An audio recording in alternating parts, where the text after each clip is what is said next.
Upper eyes in the canyon, that's where I long to be, with my three good companions, just my rifle, pony and me.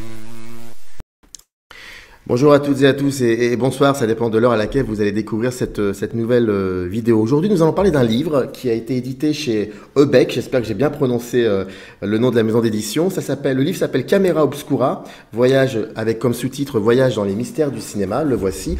Et c'est un livre écrit par François Thorel. François Thorel a accepté de venir discuter un peu avec moi autour de ce livre et je lui en suis vraiment reconnaissant. Comment vas-tu? Comment vas-tu? Eh ben salut, merci de l'invitation. Ça va. Ça va. Une période de beaucoup de choses à organiser, de choses, de vidéos à préparer. On reprend le tournage des Virés cinéma, enfin. C'est le format sur la chaîne qu'on fait documentaire autour des lieux de tournage à travers le monde. On avait fait une première saison de 4 épisodes en 2020. Et on était censé tourner la deuxième saison courant 2020, mais bon, à cause de la pandémie, ça n'a pas arrêté d'être reporté. On a enfin pu commencer à tourner. On a tourné le premier épisode à Malte, là, il y a une semaine. Et là, on va tourner le deuxième épisode. Du coup, on est en plein milieu de ça et ça fait du bien de se remettre dans le bain. J'avais l'impression que sur les premières saisons, le potentiel en fait du format, il était tellement grand, si tu veux, que il y avait encore beaucoup de choses à explorer. J'avais l'impression d'être pas allé encore au fond du potentiel du truc. Et là, sur la deuxième saison, j'ai vraiment envie d'aller plus au fond de l'immersion, notamment en sollicitant beaucoup plus de professionnels de l'industrie du cinéma sur place pour qu'on ait vraiment leur lumière directe. Donc voilà, en plein milieu de ça en ce moment. Eh ben, il y a pas mal de choses sur lesquelles je pourrais rebondir par rapport à ce que tu viens de dire. Juste, j'ouvre une petite parenthèse. Tu es auteur, tu es réalisateur et tu as une toute petite chaîne qui s'appelle Le Fossoyeur de films. Si vous avez l'occasion d'aller comme ça regarder, le lien, bien évidemment, est dans le descriptif de cette vidéo. La première question que j'aimerais te poser, là, tu me parlais de ça, des virées. C'est assez intéressant parce que ça me rappelle, il y avait Serge Daniel qui disait que quand il parlait du documentaire, et pas que lui, d'autres aussi, dont les cinéastes de documentaires comme Johan van der Keuken, il disait qu'il y a comme ça un truc assez saisissant, c'est que on sait pas du tout où l'on va, mais on sait une chose, c'est qu'il faut qu'on y aille, il faut qu'on y soit. Parce qu'il y a quelque chose qui nous permet de croire un moment qu'on existe et de comprendre un peu ce monde. Ça, je le retrouve dans ce livre, un moment. C'est ce que j'ai cette sensation. Et là, par rapport à ce que tu viens me dire au niveau des virées, j'ai l'impression qu'il y a de cela, réellement.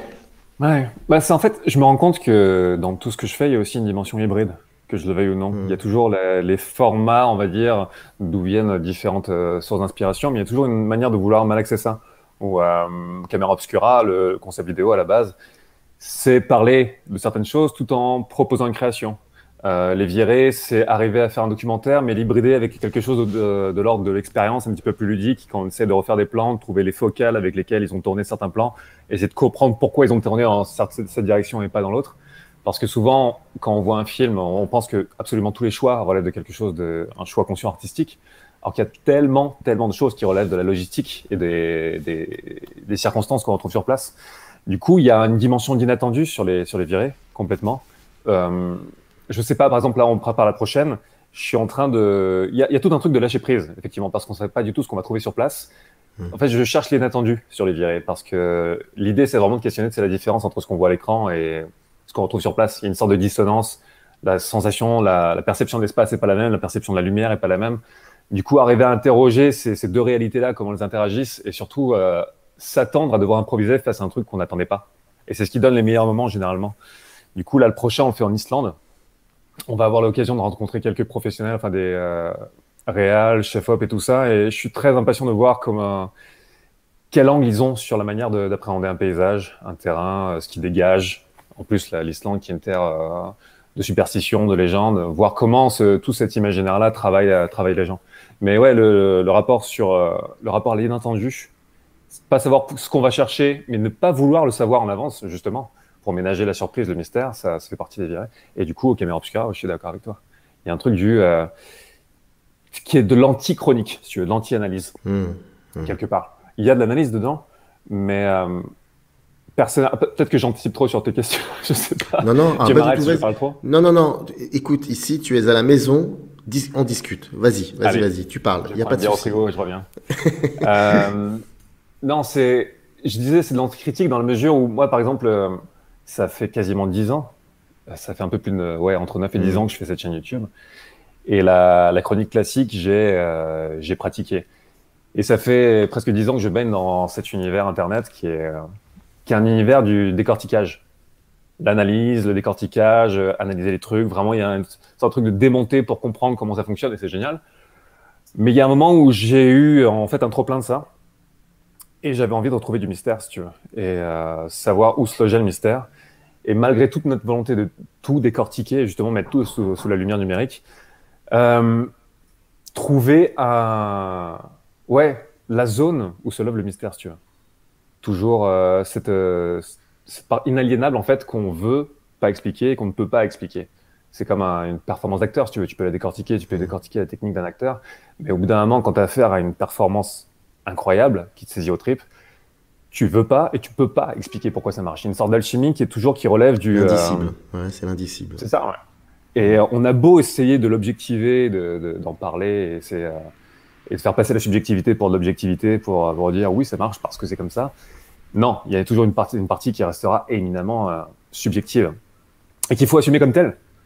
C'est juste, on est tous complètement subjectifs et en essayant d'objectiver certains trucs, mais il faut juste reconnaître où est la part d'objectivité et la part de subjectivité. C'est juste ça. Du coup, sur Caméra Obscura, ça vient de cette démarche-là. Il y a un truc un peu fascinant avec ton livre, c'est que lorsqu'on le parcourt, si tu veux trouver ça surréaliste, mais en même temps, ton film baigne dans le surréalisme, beaucoup, énormément. Ne serait-ce que si on regarde les lectures qui t'ont accompagné, la plupart sont des lectures qui sont empreints et qui baignent dans une espèce de magie, de surréalisme, de quelque chose qui est de l'ordre de l'indicible. Mais tu sais que quand on lit ton livre, j'avais l'impression que le livre marchait et que je l'accompagnais dans sa marche. Et en fait, je crois que c'est ça aussi, toi, peut-être. T'es un peu une espèce de... À un moment, tu as peur d'être trop sédentaire et il faut être un peu nomade. Donc, t'es un peu si je te disais, par exemple, tu es plus un cinéaste marcheur, est-ce que c'est quelque chose avec lequel tu serais à l'aise, cette thématique-là? Ouais. Ah j'aime beaucoup l'étiquette. Je te la prends, merci. Complètement. En fait, la démarche, c'est celle d'une errance. Et dans cette volonté de déstructurer, si tu veux, l'approche, ne plus être dans le truc du thèse, antithèse, synthèse, machin. En plus, j'ai un esprit qui est naturellement assez synthétique. Je viens aussi, il y a longtemps, d'un parcours universitaire. Donc, j'ai presque essayé de désapprendre ça à un certain degré pour justement renouer avec une forme d'écriture plus automatique à un certain degré et juste renouer avec certains trucs comme je veux parler de ces moments qui débordent, ces moments qu'on ne peut pas expliquer. Et j'aime bien ces moments d'écriture où tu te soucies plus il y a ce truc ça doit avoir du sens par rapport à ça et ça et ça et ça. Tout est bien architecturé, bien à sa place. Bien sûr, je vais avoir un propos qui se tient, mais j'ai envie qu'il respire. J'ai envie que l'architecture soit ouverte et qu'on puisse déambuler au gré de certaines choses, sans trop savoir où ça va aller. Parce que le truc, en fait, des choses extrêmement structurées traditionnellement, c'est que c'est bien, c'est efficace, mais on sait la plupart du temps où ça va. Et il y avait cette envie, justement, de casser un peu le carcan, si tu veux. Casser le carcan du contrôle et être plus sur quelque chose de davantage poétique, on va dire, que purement analytique. Comme les vidéos, en fait, Caméra Obscura, si tu veux, c'est une manière aussi de déconstruire tous les formats que j'ai fait. Et il n'y a pas de format, si tu veux, aux vidéos Caméra Obscura. C'est un concept, une atmosphère. Le seul truc qui revient en tant que format, c'est intro plus le petit générique Caméra Obscura avec la virgule sonore. Le reste, en fait, à chaque fois, je redécouvre une différente architecture selon les sujets. Différentes textures, une différente atmosphère à reconstruire. Et c'est un truc à redécouvrir à chaque fois. Après, le livre, c'était un peu un challenge parce que justement, les vidéos Caméra Obscura partaient du principe de parler le moins possible et de laisser parler les images et les moments. Du coup, sur un bouquin, faut un peu plus parler, du coup. Il y a un peu plus de mots, inévitablement. Mais j'aime bien le fait que le bouquin soit, tout en gardant cet aspect un petit peu d'errance poétique, que ça soit le pendant un petit peu plus développé, bavard, entre guillemets, qui permette d'aller plus loin sur certains sujets que je peux pas traiter de la même manière en vidéo. Du coup, c'est vraiment... par exemple, il y a certains sujets, certains textes que j'ai repris de certaines vidéos, mais en les amenant dans un contexte de livre, d'un seul coup, je n'écris plus du tout pareil. C'est plus la même architecture, c'est plus les mêmes dynamiques, ça s'organise complètement différemment. Ça s'étoffe beaucoup, du coup, puisque j'ai beaucoup plus la place. Et finalement, si je parle de la fameuse coupe finale dont je parlais dans la fin, la Caméra Obscura sur la fin, que je parle de la coupe finale dans le contexte du livre, ça donne un texte qui parle plus ou moins des mêmes choses, mais pas de la même manière, pas architecturé de la même manière. Donc, c'est fascinant de voir à quel point deux médias différents impliquent deux traitements. Enfin, c'est une évidence, bien sûr, mais s'en rendre compte à l'écriture et de voir à quel point c'est encore plus différent que ce à quoi tu pouvais t'attendre, c'était un exercice vraiment intéressant. Par exemple, j'ai écrit un chapitre sur les films maudits dans le bouquin qui fait 25-26 pages. J'ai fait en même temps, j'ai écrit le script du Caméra Obscura en vidéo sur les films maudits. Le script faisait 4 pages et vu qu'au montage, j'enlève le maximum de voix où je me rends compte que ça fait redondance avec les images et j'épure au maximum tout ce qui est de la voix off, le script est tombé à 3 pages. Voilà, un traitement de 25 pages avec version livre, ça donne du 3 pages architecturé complètement différemment en vidéo. Du coup, c'est vraiment, il y a un truc complémentaire entre les deux sur l'image et le texte qui me déplaisait pas. Oui, mais tes 25 pages nous donnent, nous, la possibilité de multiplier des plans dont tu n'avais même pas imaginé. C'est-à-dire que toi, quand tu travailles sur tes 3 pages, 3-4 pages qui font la vidéo que nous connaissons, les vidéos, tu nous proposes des plans. Les plans, on les voit. Mais là, avec l'écriture, c'est que tu as tes propres images. Et d'ailleurs, les images, elles se trouvent aussi dans le livre. D'ailleurs, je trouve que les images ne sont pas là que pour illustrer. Je pense que ce sont des éléments de mise en scène. Ça, c'était important de le souligner. Mais en même temps, il faut que tu te dises qu'il y a nous, lecteurs ou lectrices, qui allons rajouter d'autres images que tu n'aurais peut-être pas pensé grâce à ces 25 pages dont tu parles. C'est cool, ça. C'est exactement ça. C'est ça que j'entendais par architecture ouverte. Vraiment laisser un maximum de marge de manœuvre. À moi, à l'écriture, bien entendu, mais ensuite, quand tu reçois le livre et que ça suscite une curiosité et surtout ouvrir le champ des possibles. Ça rend attentif à différentes choses. Quand j'ai parlé des films maudits, il y en a d'autres qui m'ont parlé d'images maudites auxquelles ils avaient eu affaire, des films même dont j'avais pas entendu parler parfois. Du coup, il y a un truc vraiment intéressant dans l'espèce de cycle de paroles que ça crée, quoi. Alors tu disais à un moment vouloir déstructurer, si j'ai bien compris, le carcan du contrôle. Il y a quelque chose qui est assez incroyable dans ton livre aussi, c'est que, je veux dire, je pense qu'on vient un peu de la même, comment dire, je crois qu'on a fait t'as fait une école de cinéma si je me trompe pas. Non. Non, tu n'as pas fait. Non, j'ai fait sociaux à la fac, mais j'ai pas fait l'école de cinéma. Tu n'as pas étudié le cinéma. Non, en fait, j'ai fait, si tu veux, quand j'ai fait sociaux, j'ai étudié le cinéma, si tu veux, l'évolution de la diffusion numérique au cinéma, mais sous l'angle de la sociologie. Mais c'était pas une école de cinéma à proprement parler. D'accord. Mais en tout cas, ce qui est sûr et certain, c'est que tu as une cinéphilie qui est assez intéressante. Et j'ai l'impression dans ton livre que tu veux aussi, surtout pas, tu veux aussi déstructurer le carcan de la cinéphilie. C'est-à-dire qu'elle est là, la cinéphilie. C'est une base, mais tu ne veux pas uniquement t'appuyer là-dessus. Tu veux aller encore beaucoup plus loin que ça. Ça, je le remarque, je l'ai remarqué assez souvent dans le livre, et j'avais envie de pas te demander pourquoi, mais est-ce que c'était pour toi important, une évidence, de ne pas uniquement prendre comme base ça, mais aussi prendre comme base le réel. Donc parce que la cinéphilie, c'est pas que du réel, c'est surtout une manière de comprendre le réel à travers la fiction. Mais là, il y a quelque chose de très très bizarre, c'est que on sent la cinéphilie qui est là, qui est assez imposante, mais on sent aussi que tu n'as pas envie de rester dans les contours de cette cinéphilie qui peut, à mon avis, déréaliser ce que tu veux faire.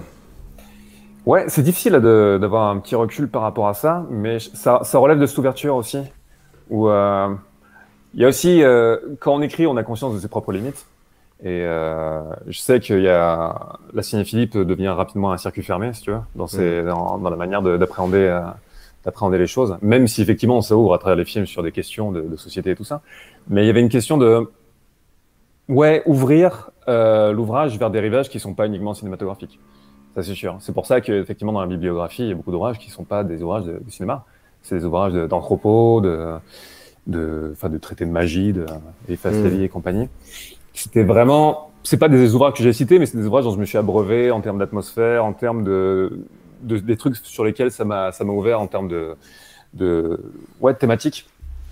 Du coup, il y avait cette envie de sortir des carcans, en fait, aussi d'une culture internet qui te met très rapidement dans une case. Moi, je sais que j'ai l'étiquette de critique ciné, parce que, et je la comprends totalement, parce que c'est par là que je suis passé et que c'est par là que je me suis fait aussi un nom. Mais je me suis jamais défini comme critique ciné. Aujourd'hui, encore plus que jamais, quoi. Je me revendique pas de ça. C'est pas ça. Moi, j'essaie de confectionner des choses. J'aime parler cinéma. Je sais même plus si aujourd'hui je me définis comme cinéphile ou pas. Parce que en termes d'étymologie, bien sûr, cinéphile, bon voilà, j'aime le cinéma, donc oui, cinéphile. Mais dans la manière dont il y a parfois une récupération du terme cinéphile et ce qui semble signifier pour pas mal de gens, je me sens pas forcément concerné par ce type d'approche du cinéma. Je suis peut-être aussi à un moment de ma vie où j'ai envie d'ouvrir ça vers d'autres rivages. J'aime parler de différentes choses, pas forcément que de cinéma. Et le cinéma, jusqu'à présent, sur la chaîne et à travers ce bouquin, c'est un prisme pour parler de choses un peu plus globales. Sur Camera Obscura, c'est le rapport à l'image de manière globale. Sur ce rapport aux images qui aujourd'hui, on est dans cette sursaturation complètement incroyable on est tous complètement dépassés par ce qui se passe. Mais tu ne penses pas que, pardonne-moi, pardon de t'avoir interrompu, mais tu ne penses pas que cette sursaturation, elle existe quand même depuis peut-être un certain temps, même bien avant qu'Internet soit créé, il y avait peut-être aussi une sursaturation. Ah oui, la société des images et tout ça, bon, ça ne veut pas le dire, c'est sûr. Mais il y a une accélération qui re-questionne toujours nos limites et jusqu'où on peut en fait encaisser un certain niveau de stimuli, de sollicitation, jusqu'à juste complètement perdre pied, quoi. Du coup, je suis fasciné encore plus que jamais par les images, non seulement parce qu'elles m'inspirent et elles m'ont toujours fasciné, mais parce qu'aujourd'hui, je m'en méfie aussi, plus que jamais. Du coup, il y a ce truc double qui est... c'est pour ça que le dernier Camera Obscura sur le film Moni, je termine sur, mais est-ce que vous savez ce que vous veulent les images? Parce qu'on les prend tellement comme des acquis, si tu veux, elles font tellement partie intégrante, et encore une fois, c'est pas une nouveauté, mais il y a une sorte d'accélération complètement dingue à ce niveau de notre paysage que il y a un truc qui sollicite parfois des parties de la psyché qui sont peut-être inattendues. Des fois, il y a des choses, on ne sait pas trop comment on intègre certains stimuli qui nous semblent absolument des acquis dans notre domaine de perception et qui finalement vont solliciter des trucs un peu étranges. Du coup, il y a une sorte de méfiance par rapport aux images. Je sais que j'ai un rapport ultra ambivalent par rapport au cinéma maintenant, aux images, et elles me fascinent autant que j'ai envie de les fuir. Il y a toujours ce truc c'est ce que tu dis. C'est ce que tu dis au début du livre. Mais attends, c'est marrant ça, parce que il y avait une question que j'avais envie de te poser, parce que la Camera Obscura, tu le dis aussi, ça peut être aussi la salle de cinéma. Et d'ailleurs, je veux dire, voilà, on voit tout ce qu'il faut ici. C'est la salle de cinéma. Ça m'a fait penser, tu sais, à ce film de Carax. Mince, c'est pas le dernier, c'est l'avant-dernier. J'ai un trou de mémoire. C'est Je vieillis mal. Oui, tu sais, où l'on voit Carax en haut de la salle, qui regarde les spectateurs. Tu sais, on dit souvent, des choses ont été dites comme quoi le cinéma nous promet, le rapport à l'image promet un peu un monde, nous promet un monde. Et là, ce que tu viens de dire par rapport à les images, elles sont là, il faut quand même parfois un peu s'en méfier, peut-être les fuir, je ne sais pas. Mais toi, est-ce que à un moment ces images-là, est-ce que les images finalement au fil du temps, elles ont tenu leurs promesses de ce monde? Les images par rapport à ton rapport à l'image, parce que tu l'as très bien dit, un rêve peut être aussi une image. Voir un concert, c'est une image aussi. C'est ton image. Et donc c'est ça, c'est le rapport que tu entretiens avec l'image sous toutes ses formes. Est-ce qu'à un moment ou à un autre, tu t'es dit, non, finalement, elle n'a pas tenu ses promesses de me promettre un monde? Ça, c'est une question très très large, mais je pense que les images tiennent leurs promesses pour peu que tu saches comment les aborder. Tu sais, il y a toujours un truc, c'est un prisme, donc une image en tant que telle n'est pas un tout fermé qui va rester, qui dit une seule chose et qui a son potentiel de promesse et son potentiel de truc.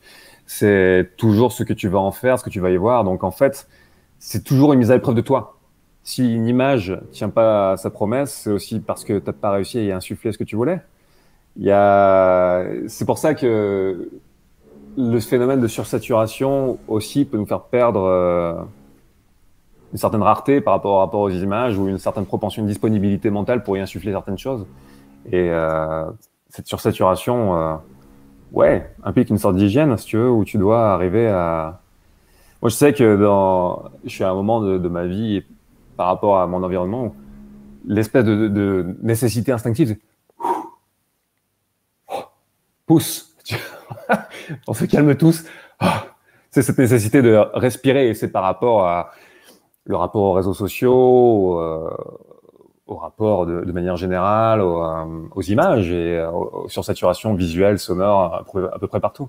Du coup, je pense qu'il y a nécessité de faire un tout petit peu de place, pas table rase, mais place pour arriver à réinsuffler de manière un peu plus saine et un peu plus droite, on va dire, ce que tu as envie d'insuffler dans les images. Les images en elles-mêmes ne sont qu'un passage. Donc, je pourrais pas dire si des images tiennent leurs promesses ou pas, parce que c'est juste notre manière de les aborder, je pense, qui est aujourd'hui tient beaucoup plus du challenge. Bon. Je sais pas si ça a du sens ce que je suis en train de raconter. En tout cas, j'ai très bien compris. Pardon, il y a un petit bruit de fond, c'est mes voisins qui sont en train de faire les travaux, je ne sais pas pour quelle raison, mais en tout cas, pardonne-moi. Donc, c'est-à-dire que, en fait, alors, pour revenir... Dès qu'on met de toute façon record sur un truc, c'est une règle générale, il y a un avion qui passe, il y a une perceuse, il y a quelqu'un qui commence à faire de la lambada. Mais c'est parce qu'on croit qu'on maîtrise le réel, mais finalement, on ne le maîtrise pas du tout. C'est ça le problème. Et tant qu'on n'a pas compris ça, on n'a pas compris grand-chose. Le réel des voisins. C'est le réel des voisins. Mais dis-moi, dès le début du livre, tu ouvres le livre avec deux rapports, deux comptes rendus signés par des anonymes. Ouais. Alors, incroyable d'ailleurs, c'est donc un compte rendu qui directement raconte la première projection publique du 28 décembre 95 et c'est des anonymes et je trouve que ces anonymes écrivent merveilleux. Enfin, ils ont une écriture qui me rappelle tout simplement celui qui vivrait non pas en 1895 mais qui vivrait en 2021. C'est assez. Où est-ce que tu as trouvé ça? J'ai promis de garder le secret là-dessus. D'accord. Je ne peux pas le dire. Ok. Mais si j'esquisse un sourire, ça veut dire aussi, je pense qu'il te surveille. Ouais. En tout cas, voilà, c'était pour juste par rapport à ça. Alors, le livre se divise il faut quand même que je les nomme, c'est important, en plusieurs parties. Il y a exactement 6 parties. D'abord, avant tout, il y a l'introduction où tu expliques bien évidemment pourquoi du comment, et on l'a commencé à en parler d'ailleurs dès le début de cette émission. Ensuite, il y a 6 parties. Il y a Camera Obscura où tu t'intéresses à la magie, l'ADN du cinéma. Il y a les mystères de l'image. Il y a les mages sont parmi nous, les films maudits en 4e partie. En 5e partie, il y a le cinéma est mort. On va y revenir.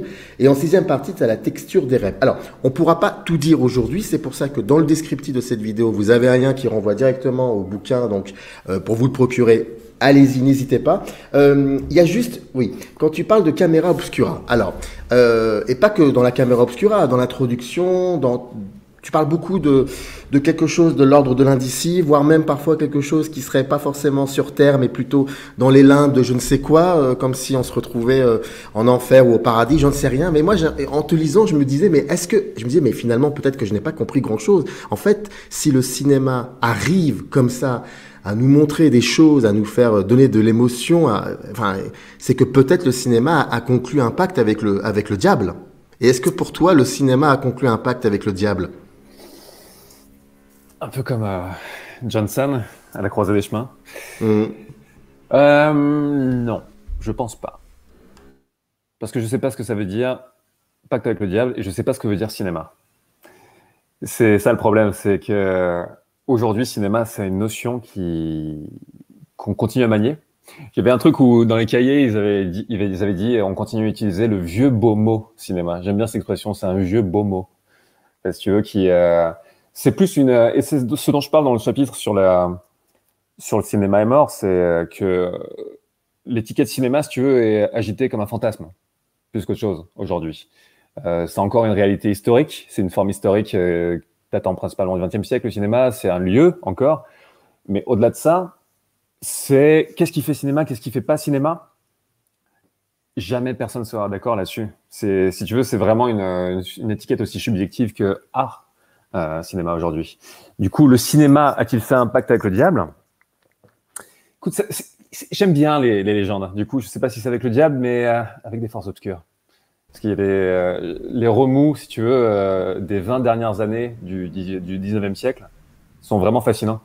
Parce qu'on a tendance à voir, il y a les légendes de la naissance du cinéma en 95 par la projection des Frères Lumière, mais avant ça, il y a eu 20, 30, voire 40 ans d'expérience sur l'image animée.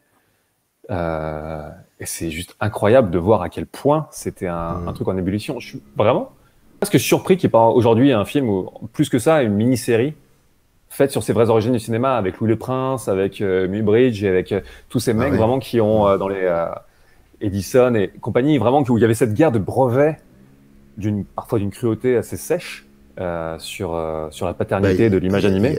Il y a eu des morts même. Il y a eu des personnes qui se sont fait... Enfin, bref, il y a eu des morts en tout cas. Ben, c'est ça. Du coup, il y a presque un truc du péché originel, si tu veux, dans les 20 dernières années du 19e siècle, sur le côté. Le cinéma, c'est pas né juste vraiment, tu sais, c'est ce qui est dit par cet anonyme dans l'introduction.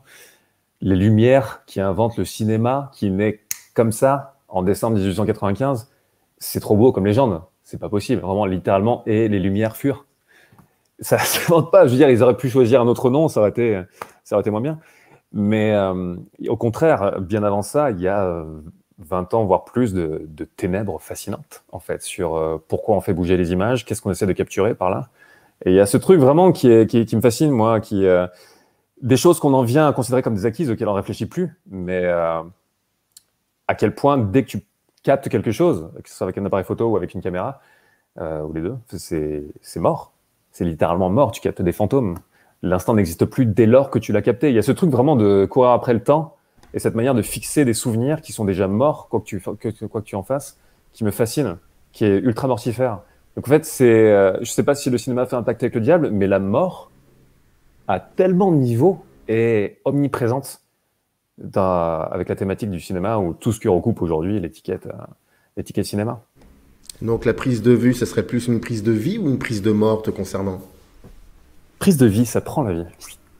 C'est pour ça que quand L'ombre du vampire, qui raconte le tournage de Nosferatu de Murnau, est fascinant parce que tu sens qu'il y a vraiment, sans aller trop directement sur ce terrain, il y a énormément de choses qui y font référence. Et quand il y a cette actrice qui dit à John Malkovich, qui joue Murnau, que sur une scène de théâtre, elle se sent vivre parce qu'elle réinvente un moment totalement différent à chaque représentation. La caméra, au contraire, lui vole sa vie. Parce qu'une fois que sa performance a été capturée, il n'y a plus jamais de raison en fait, à la recréer. Vu que ça y est, ça a été happé par quelque chose qui est censé la rendre immortelle, mais qui tue pour rendre immortelle. Donc je pense que c'est plus une prise de vie. Et après, pour le reste, pour ressusciter ces choses, c'est à travers le regard de celui qui les regarde. C'est pour ça que les images tiennent leurs promesses uniquement quand on veut bien leur insuffler de la vie. Sinon, c'est juste c'est comme les images de mort que retrouve Nicole Kidman dans les autres, dans le grenier. Exactement, effectivement, il y a de ça un petit peu. J'ai envie de lire un petit extrait et ça rebondit un peu sur ce que tu dis. Je suis désolé avec le bruit de fond, j'espère que ça s'entend pas trop. Pas de souci, c'est très très léger au fond. Bon, alors tant mieux. Alors, c'est en fait quand tu parles de... Voilà, exactement. C'est page 71 dans le chapitre Les mystères de l'image et le sous-chapitre c'est Un film n'est pas un film. Alors, avec ton autorisation, bien évidemment, je vais lire ça. Donc, pas de souci. Et on va rebondir là-dessus. Et voilà, c'est exactement, c'est là. En fait, tu écris. Alors, il y a Un film n'est pas un film. Il y a une citation de Jacques Derrida qui est: le cinéma, c'est un art de laisser revenir les fantômes. Une fois de plus, on continue encore de parler des fantômes. Pour le coup, on aurait pu parler de Cocteau, c'est aussi la même chose. Jacques Derrida dans l'étrange film britannique Ghost Dance en 83. Voilà ce que tu écris. Le développement d'une pellicule est déjà une apparition au sein du néant. Il n'y avait rien. Alors, je suis désolé. Les points de suspension dans tes livres, c'est des éléments de mise en scène. Oui. C'est incroyable. Oui, c'est incroyable. J'en ai viré beaucoup. Non, je me suis rendu compte que, en fait, les scripts des vidéos caméra obscura, si tu veux, les scripts, je les écris vraiment en laissant beaucoup de pauses, de trucs. Je les écris de manière très sonore, si tu veux. Et j'en ai laissé pas mal, effectivement, dans le bouquin. Mais il y a un truc, mais c'est pas un reproche. Après, je viens de au contraire, ça donne quelque chose. C'est une musicalité. C'est comme quand Welles fait le montage chez Welles, c'est musical. Il y a un peu de ça aussi, c'est musical. Faut imaginer Bela Lugosi qui se met son drap devant le nez comme ça, chaque fois qu'il y a un point de suspension. Exactement. Le développement d'une pellicule est déjà une apparition au sein du néant. Il n'y avait rien. Puis, par un phénomène alchimique ou chimique, une image va imprégner une surface. Une image qui est le retour d'un moment vécu et dissipé. Allons un peu plus loin. Tentez une expérience. Prenez une bobine, une VHS ou un DVD et demandez à quelqu'un s'il s'agit ou non d'un film. Pour répondre, la personne examinera sans doute ce qui est imprimé sur la pellicule en l'orientant vers l'ampoule la plus proche, ou visionnera la VHS ou le DVD pour s'assurer de ce qu'ils contiennent, l'éventuel film en question, d'autres images ou un espace vierge. Sauf que tout ça est inutile. Sans rien vérifier, on peut affirmer sans ciller que cette bobine, cette VHS et ce DVD ne sont pas des films. Ils n'en seront jamais. Cette bobine, cette VHS et ce DVD sont des supports qui contiennent la en italique, la possibilité de film. Parce qu'un film est ce qu'on appelle un objet temporel, ce qui signifie que contrairement à un tableau ou à une photographie par exemple, il existe uniquement à travers son déroulé, à travers l'expérience qui en est faite. Quand un film n'est pas projeté, que personne à travers le monde ne le regarde, son dispositif existe, ses photogrammes pris séparément, ou alors les données numériques qui le composent. Mais toutefois, l'œuvre en tant que telle, dans son intégrité, n'existe plus. Elle est littéralement hors du temps. Elle n'existe qu'à travers le souvenir qu'on en a. Un film n'est pas un film. Un film est une créature qui s'extrait du néant puis y rebascule. Encore et encore et encore, laissez revenir. Mais je suis vraiment désolé de te contredire, mais là, tu es en train de poser la question que tout le monde pose, à savoir, qu'est-ce que le cinéma? Ouais.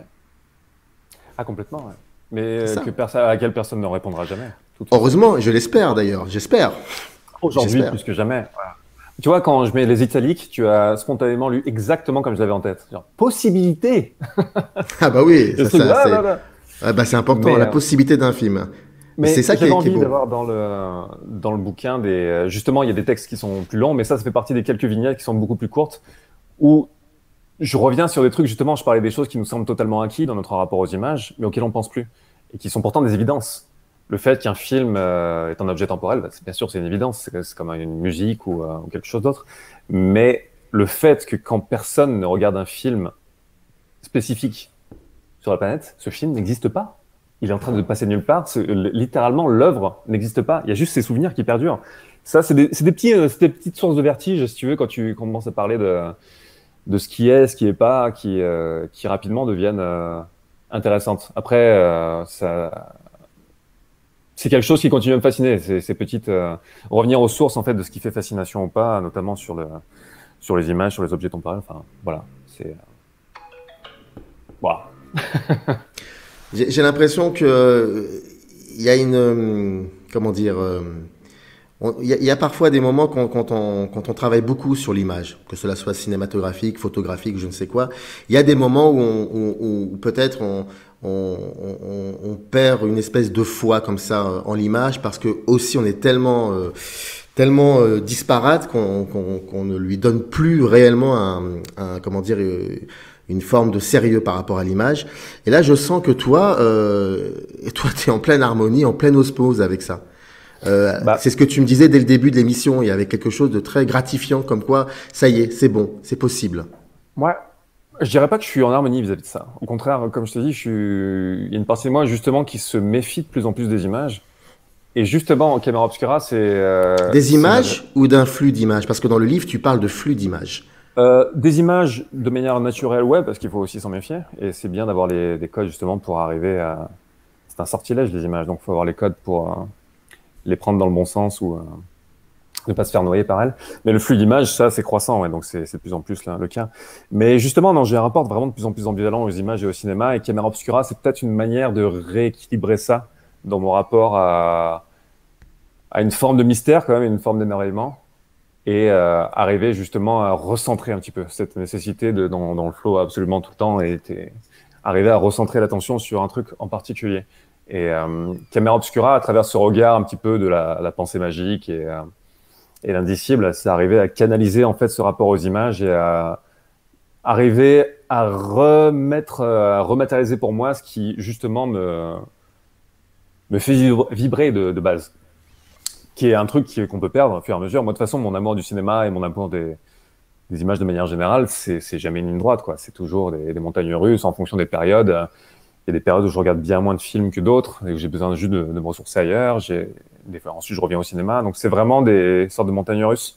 Ça se ressent pas forcément dans ma production parce que j'ai pas fait de vidéo en disant bon, ça m'emmerde le cinéma maintenant. Qui sait juste, mais enfin, parce que c'est pas la question. Mais on peut pas aimer ou être fasciné par un truc à égalité toute une vie. C'est juste, ouais, il y a des dynamiques, différentes dynamiques selon les moments de vie, selon la manière dont tu évolues, selon tes intérêts. Du coup, c'est plus une manière, Camera Obscura, de recentrer ça et de revenir à quelque chose, à un moment particulièrement où c'est compliqué de trouver des repères clairs. En tout cas pour moi.